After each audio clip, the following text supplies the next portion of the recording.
थांबा जरा. हा व्हिडिओ स्क्रोल करू नका. कदाचित आजचा संदेश तुमचंच आयुष्य बदलू शकेल. शेवटपर्यंत ऐका.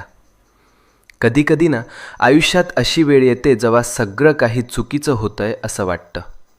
कितीही प्रयत्न करा, कितीही मेहनत करा, तरीही गोष्टी हातातून निसटतात.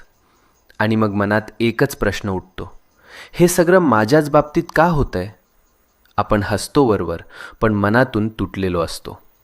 रात्रभर झोप लागत नाही, डोळ्यात पाणी येतं आणि वाटतं कोणीच नाही माझ्यासोबत. पण मित्रा, नीट ऐक. जेव्हा सगळे दरवाजे बंद होतात तेव्हा स्वामींचा दरवाजा उघडा असतो. ही वेळ तुझी शिक्षा नाही, ही वेळ तुझी परीक्षा आहे. आणि परीक्षा जितकी मोठी तितकंच फळही मोठं मिळतं. तू रडलेला प्रत्येक अश्रू, तू केलेली प्रत्येक प्रार्थना आणि तू सहन केलेली प्रत्येक